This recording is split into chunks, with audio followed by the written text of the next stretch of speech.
Welcome in Amsterdam. This is the Eurocree Daily. We share your passion for hospitality excellence. Of course, we all have read the books about how you have to do it. But how is it in real practice? And I have been also the CEO of the Dutch Tours Board for 7 years. And I've had long discussions with ministers, mayors of big cities about how to do destination branding. And that's my story. So let's start. We start with a brand that is a mental picture between your ears. And this is how it starts. This is how your holiday starts. You go to the travel agency, you have a brochure, and you think, oh, well, that looks nice, and the pictures are beautiful, so up you go. And you fly, and maybe you all notice this feeling when you land and you look out of the window of your airplane and you see this beautiful new land you've never seen. If you come for the first time in Japan or Thailand, you think, hey, gosh, the mental picture of the brand is between your ears and I'm going to see those things I've seen in the brochure. So your expectations are very high.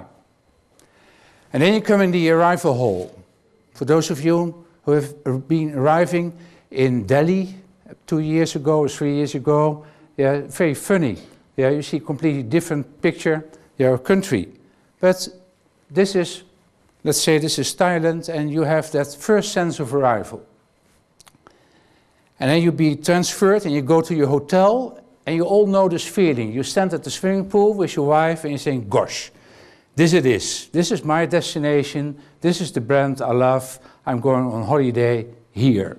And I'm completely satisfied because I paid my money for the product that I expect to get back. It's like a Coca-Cola bottle. You order Coca-Cola and you don't think I get water. No, you get Coca-Cola. So this is what you expect. And then the next morning, this happens. You go to the beach and you sit there and you watch your grandson. It's not my grandson, but you watch them. And suddenly my wife says, what about a tsunami? What will happen then? And I think, gosh, I've not thought about that. But there we see a friction between the brand image and suddenly something completely unexpected that happened in the past. And this is the problem that Coca-Cola also has, and McDonald's. When there's something in the food that should not belong there, we have a problem for the brand. And yes, we have riots in Thailand. We have now strikes in France. And how does that fit then with the brand? So can we control the product in destination marketing? Can you control the taxi driver that brings you from Schiphol here to the hotel? Did he charge you the right price for the trip? Probably not. So that is one of the difficulties we have in branding when we talk about destination branding. And I was thinking when I was reading Business Week, the brand name of Coca-Cola is worth $67 billion, dollars, or millions, but it is $67 billion worth. Now that is a value that has been calculated by the people who are working at Wall Street and other financial institutions. So that should be correct, I think. If you go to destinations, there's one destination that immediately can say, this is my brand name and this is the value, 27 billion for Disney. Now Disney, ladies and gentlemen, controls everything.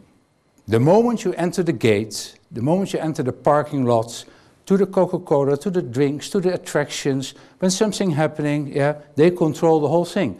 When something goes wrong, when a girl is missing in Disney Park, the PR takes over and there's damage control and everything is under control. That is how they protect the brand name Disney.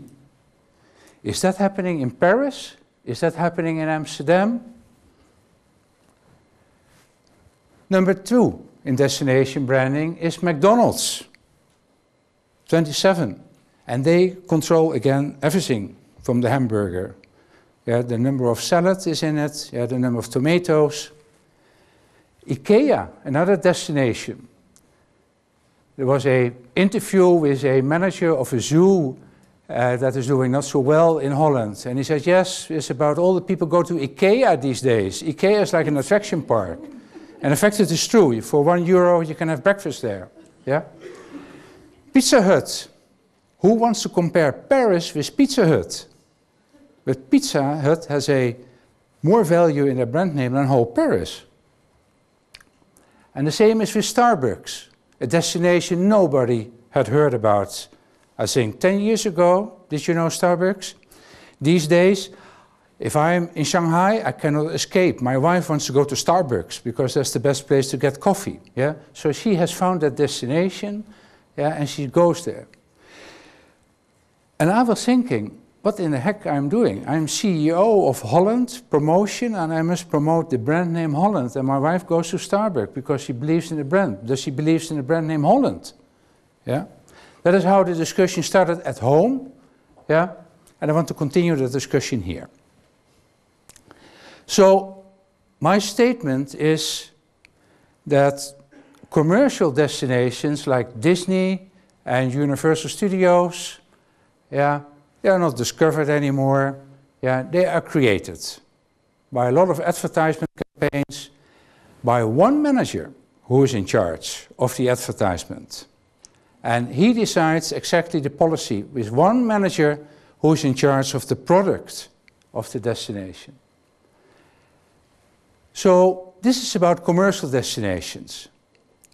And believe me or not, cities and countries are having more and more competition with these artificial destinations. Yes, we don't like them.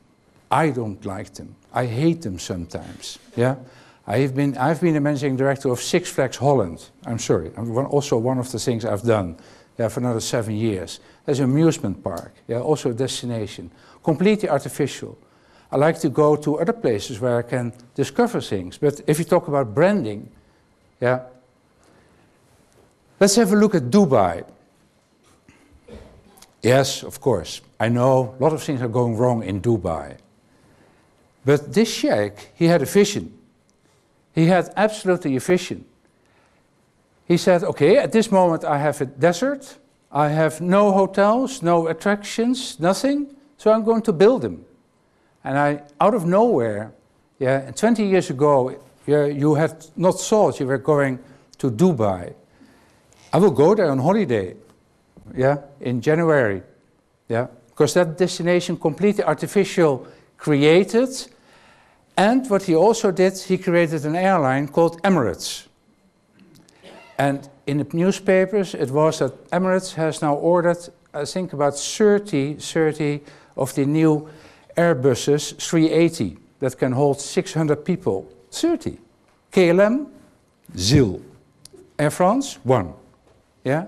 And here is a destination that creates an airline, creates a completely, yeah, hotels and entertainment. If it will be a success, I don't know yet. But anyway, he did it. There's another man, as the president of Singapore. This man, I don't know if you have seen an interview from him. Yeah, he believes in tourism and in conventions. Yeah, and I have been at Sentosa Island a few months ago. Beautiful conference facilities, hotels. Yeah, and Singapore itself clean. Taxi drivers, great. Yeah, rickshaw drivers don't go there because they, yeah. But anyway, there is a discipline. Yeah. And by that way, you can create a brand. Now, this is not a democracy, and China is the same. The 70 million visitors that went to the World Expo was announced today that they achieved their budget. They were simply sent there in buses. Yeah? And that is how you can create 70 million visitors to a World Expo. But we don't live in Singapore, the most of you. We do not live in Dubai. We live in democracies. And that's great. But it has one downside. We have not one boss, but we have 16 million bosses here in Holland, for example. Everybody has an opinion. And everybody, yeah, it is their product.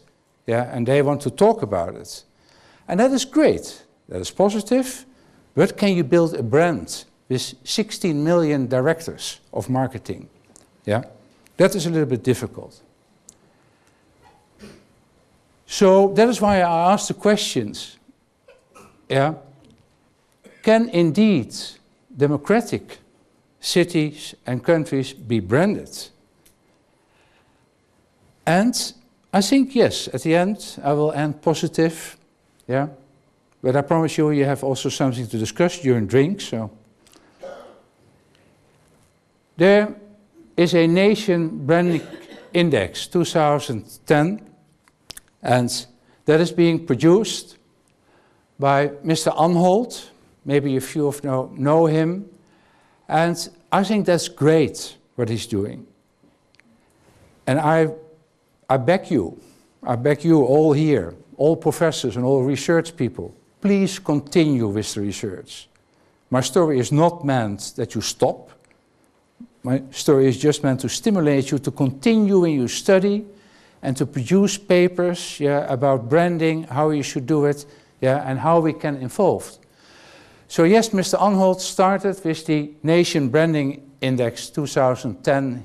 I think he started in 2005 or 2000 with this. This is great. And now the United States is number one, the number one brand.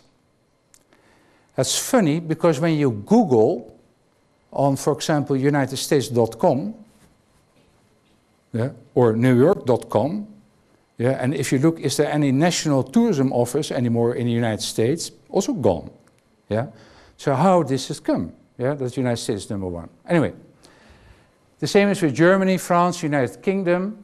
Yeah, but at least here's a basic research done to come to an index of brands of nations. And my challenge to all this intellectual capital here in this room, continue the research and let's see how we can improve this. Sometimes, you know, my job has been a long time to talk with ministers and burgermeisters and be very official.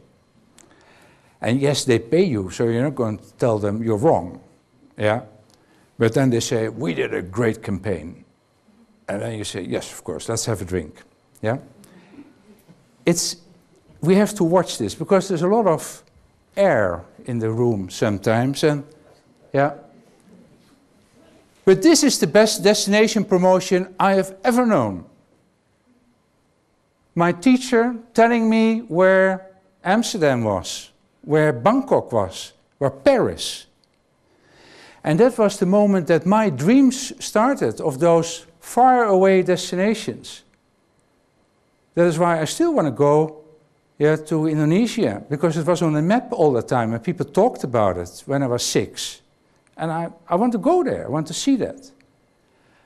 And I think teachers, especially teachers from geography, are the best pushers of destination travel, yeah, in the world.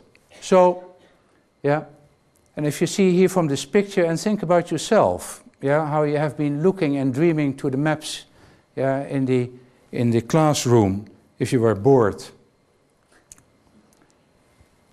Books. Anna Frank, for those of you who have time, have not been at Anna Frank Museum here in Amsterdam, the whole long lane, yeah, about more than 1 million people each year come to Amsterdam and go to Anna Frank. Simply book and they go there. Yeah. The same is with the Da Vinci Code. I flew with Ryanair to Rome and I was looking to people in the cabin and I saw a lot of people had Da Vinci Code with them. Yeah. And then it suddenly dawned on me, hey, they're going to look up the places, yeah, of the Da Vinci Code. And the same is with Lord of the Rings. New Zealand, yeah, has made a lot of promotion out of that. So books are great, but they are by accident, yeah, that they discuss a destination. Films. I have 2 sons, and they want to go to New York.